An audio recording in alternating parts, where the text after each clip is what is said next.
My job is not to help you learn. My job is to help you do. Because if you learn things but you do not do anything different, the world is not a better place.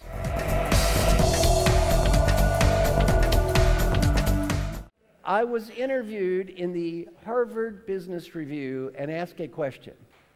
What is the number one problem of the people you work with?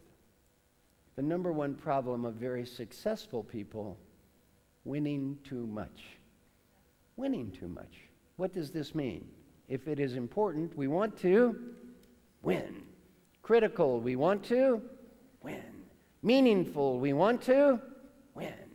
Trivial, we want to win. Not worth it, we want to win anyway. Winners like to win. It is very hard for successful people not to constantly win. Every time you get promoted, you need to learn to win less and let other people win. And this is a very difficult transition.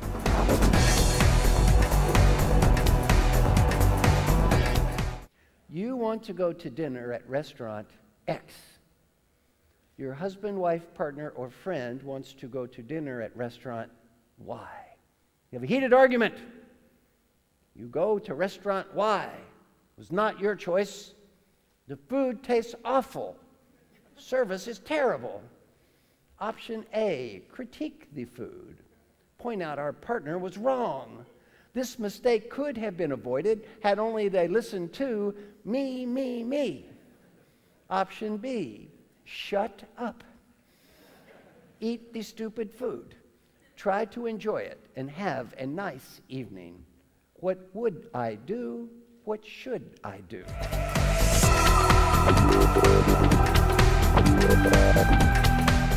Next classic problem of smart, successful, experienced people: adding too much value. What does this mean? I am young, enthusiastic. I come to you with an idea. You think it is a great idea. Rather than saying, great idea, our natural tendency is to say, that is a nice idea. Why don't you add this to it? The problem is the quality of the idea may go up 5%.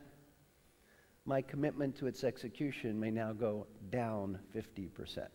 It is no longer my idea. It is incredibly difficult for smart, successful people not to constantly go through life adding value. One of my good coaching clients, leader of a large organization called GlaxoSmithKline, CEO J.P. Garnier just retired, and I asked him, what did you learn about leadership as a CEO? And every time you get promoted in life, you need to learn this lesson. Every time you get promoted, it becomes more and more and more and more true. He said, I learned a very hard lesson. My suggestions become orders. My suggestions become orders. He said, if they are smart, they're orders. They're stupid, they're orders. If I want them to be orders, they are orders. If I do not want them to be orders, they are orders anyway. Every time you get promoted in life, your suggestions become more and more and more like orders.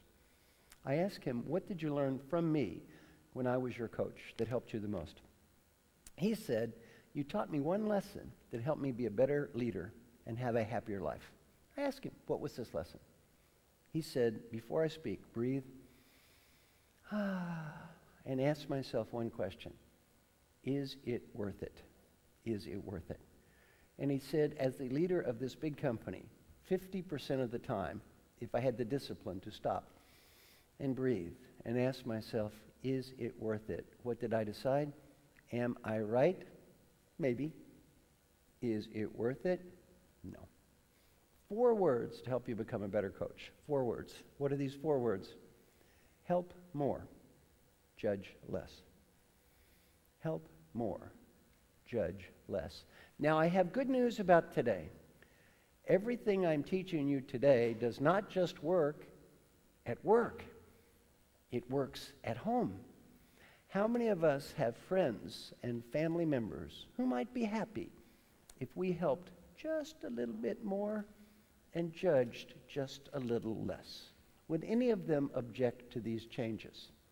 Would any of them 1 year from today come back and say, we miss the judgmental you.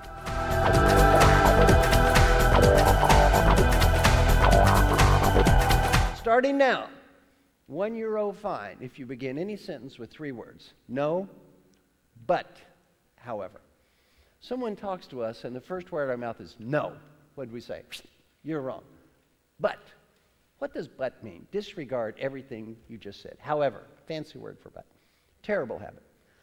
One of my clients is stubborn and opinionated. I'm reviewing his little report. He looks at me and he goes, "But, Marshall." I said, "That is free. If I ever hear you start a sentence with no, but, however, again, I'm going to fine you $20 US. He says, "But, Marshall, 20, no, 40, no, 60, 80, 100. He lost $420 in an hour and a half. At the end of an hour and a half, what did he say? "Thank you."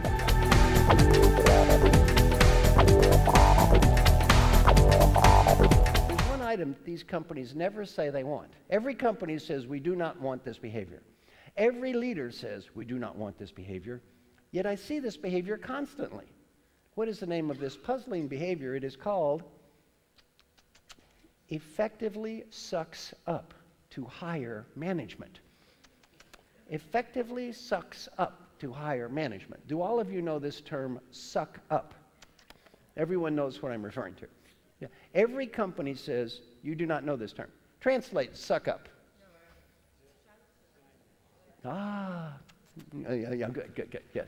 Now, every company says, we hate suck up. Every leader, I hate suck ups. If everyone hates suck ups so much, why does so much sucking up go on? It goes on because we all tend to create an environment where people learn to suck up to us. Now, I know exactly what 50% of you are thinking at this second. I know what you were thinking. You know what you were thinking? Yes, Marshall is making a good point. I see other leaders do this all the time. I find it disgusting, but the others do it all the time. Not me, of course, others. You see, this problem is very easy to observe. Where? In everybody else. It is very difficult to observe. Where?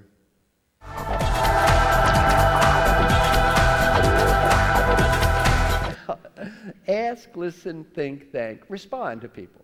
Involve them in helping you get better. Get in the habit of involving them. Say, I want to get better at this. Please help me.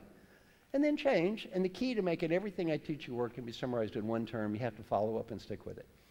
If you want to get better at something, do this about once a month. Say, I want to get better at. Pick the important people in your life who see this behavior. Don't ask for feedback about the past. Just ask for ideas for the future. Learn to listen to these people.